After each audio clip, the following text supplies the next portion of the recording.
Pendant toute cette journée du 2 juin, Décideur TV s'associe au colloque NPL Figaro pour vous faire vivre, vous qui n'avez pas eu l'occasion de participer physiquement à ce colloque, et bien aux grands acteurs, vous permettre de recevoir et de vous faire témoigner les grands acteurs de la transformation numérique.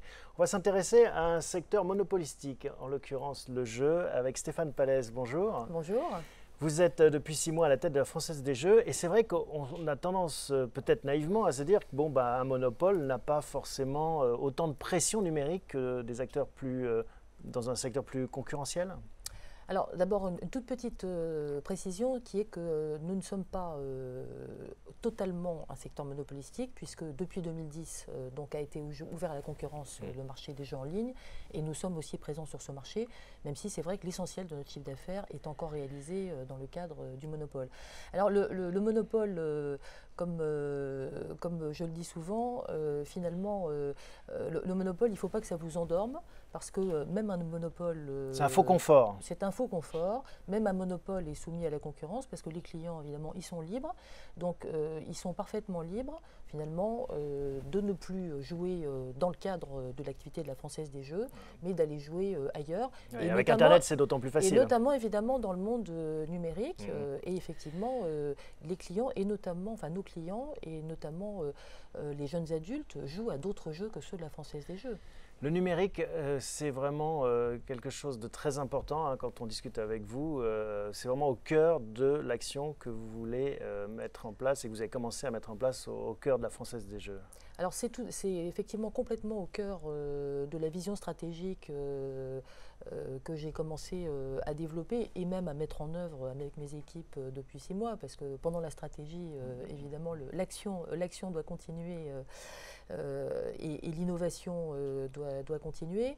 Alors c'est absolument essentiel parce que c'est pas, comme le disait d'ailleurs Alexandre Bompard tout à l'heure, le numérique c'est pas que les ventes en ligne. Donc même si ces ventes en ligne se développent aujourd'hui de manière très dynamique, c'est la transformation complète des usages des clients, de la relation commerciale avec eux et à la fin des modes d'organisation de l'entreprise. Vous citez Alexandre Bompard, qu'on a eu le plaisir d'accueillir il y a quelques instants aussi, mais on a l'impression que voilà, tous les patrons de grands groupes, toutes les patronnes de grands groupes viennent nous dire la même chose. Finalement, le numérique, c'est central, c'est au cœur. Il s'est passé quelque chose. C'est quoi le déclic? Parce qu'on avait ce discours de façon cosmétique. Là, on a l'impression que vraiment quelque chose a changé dans l'esprit de ces grands dirigeants et grandes dirigeantes d'entreprise. Alors d'abord, merci de dire aussi grande dirigeante. Oui, donc, je dis bien qu'il y en ait quelques-unes. Voilà. C'est bien, non, mais on est ravis. Oui. Donc moi, je suis ravie aussi de contribuer à ça. Donc en fait, je pense que les patrons, ils peuvent s'en apercevoir de deux manières. Il y a une manière qui consiste à regarder certains qui étaient à la tête de grands groupes et qui aujourd'hui...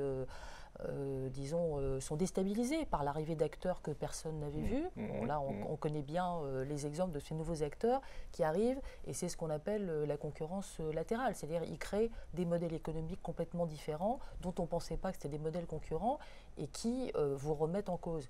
Et puis, il y a une manière aussi beaucoup plus simple et intuitive, qui est que on est tous des consommateurs, on a tous un mobile à la main toute la journée. Ouais. Et on voit qu'on change ses habitudes. On change ses habitudes, on consomme de manière différente, on est habitué à un certain nombre de services. Et donc, à un moment donné, quand on ne les retrouve pas dans son entreprise, on se dit il y a un problème. Il va se passer peut-être quelque chose. Donc, il y a eu quand même, en effet, ce sentiment, cette urgence. Hein, comment est-ce qu'on fait bouger une entreprise dans l'urgence? Vous avez 27 millions de clients, 1700 personnes et 13 milliards de chiffre d'affaires. Ça, c'est pour situer un peu les masses. C'est-à-dire que c'est un grand groupe, hein, finalement, un très grand groupe. C'est un très grand groupe.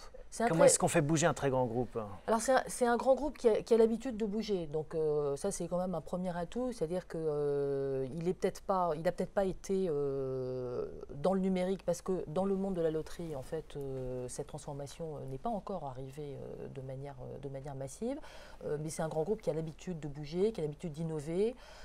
C'est probablement une des loteries qui lance le plus de jeux par an, qui a la gamme la plus foisonnante. On a été dans ce groupe donc confronté à l'ouverture, comme je le disais, du marché des jeux en ligne et donc ça a aussi remis en question une partie du groupe. Donc je crois qu'il y a quand même des gènes de transformation naturelle dans ce groupe.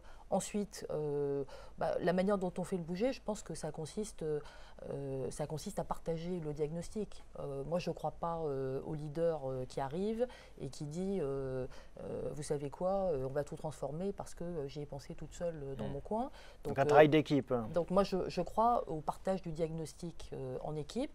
C'est ce qu'on a fait depuis que je suis arrivée. C'est pour ça que ça prend un peu de temps, mais ce temps, c'est du temps utile parce que c'est un vrai investissement dans la conviction collective que c'est important pour l'entreprise de changer sur ce terrain-là.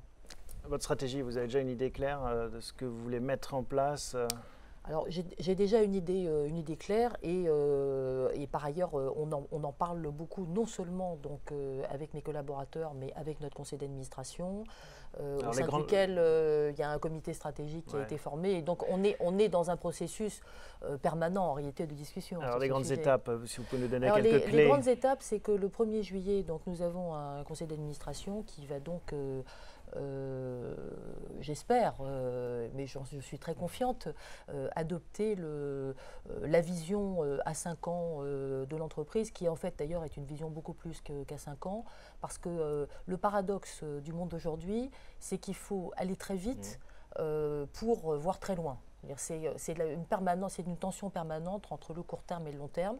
Et il faut voir loin, mais agir rapidement. Voilà, donc c'est ce qu'on va essayer de, de faire à partir du 1er juillet. Donc le 1er juillet, on aura, et en fait on commence déjà à l'avoir, parce que j'ai eu l'occasion d'exposer mes premières orientations à Emmanuel Macron, Michel Sapin et Christian Eckert, qui sont mes 3 ministres de tutelle. favoris, mais je n'aime pas ce mot de tutelle, mais mes trois partenaires à Bercy, je vais dire, et qui m'ont très largement donné leur accord, ces orientations. Donc là, on en est plutôt à la déclinaison pratique. Donc concrètement, comme je le disais aujourd'hui, la première priorité, c'est le développement et le changement de l'expérience client. Et qu'est-ce que ça veut dire concrètement? Ça veut dire, encore une fois, d'offrir à nos clients à la fois des nouveaux usages, des nouveaux services et des nouveaux types de jeux qui, donc, d'une part, en ce qui concerne leur parcours, leur permettent, comme on le disait ce matin, d'avoir une vision complètement globale et holistique de la relation avec l'entreprise, donc qui peut passer effectivement par le site en ligne ou qui peut être totalement physique, mais qui peut utiliser énormément de moyens qui sont mixtes, tels que le fait de pouvoir préparer ces mises en ligne en point de vente physique ou d'interagir avec une communauté virtuelle alors qu'on est en physique. Bon, et pour ça, évidemment, ça veut dire que non seulement on va développer des nouveaux services, des nouvelles applications, des nouveaux jeux, que nous allons donc investir dans notre réseau. Et d'autres philosophies de jeu, d'autres modes de jeu également, parce qu'on peut faire plus de choses avec le numérique. On peut enrichir finalement cette expérience plutôt que de gratter un petit bout de papier. Alors non seulement on peut, mais on doit. Parce qu'en fait, il semblerait que l'expérience de grattage soit quelque chose qui produit un certain plaisir, si je puis dire, en tout cas qui fait partie de l'expérience client en physique, mais cette expérience effectivement ne peut pas se traduire de manière instantanée, immédiate sur Internet. Donc il est clair que le jeu en ligne, c'est un jeu dans lequel il faut plus d'interaction, plus de suspense, même si à la fin ça reste un jeu de hasard, mais nos joueurs demandent une forme de participation directe au jeu, et c'est ça qu'on va leur offrir d'ailleurs à partir de l'automne prochain. Un objectif pour 2015, si vous aviez un défi numérique à relever, ce serait lequel? Il y en a plein. Il y en a plein. Donc moi, je pense qu'effectivement, mon défi, un de mes défis pour 2015, c'est d'avoir un vrai succès de ce type de jeu, pas forcément un succès en masse, mais un vrai retour client sur ce type de jeu, voir que ça fonctionne, parce que pour moi en fait c'est le début d'une immense gamme de jeux. Donc je vais faire mon test client en grandeur nature, et donc pour moi c'est un vrai enjeu que ça marche. Un beau défi. Merci Stéphane Pallez de nous avoir rendu visite. À bientôt. Merci.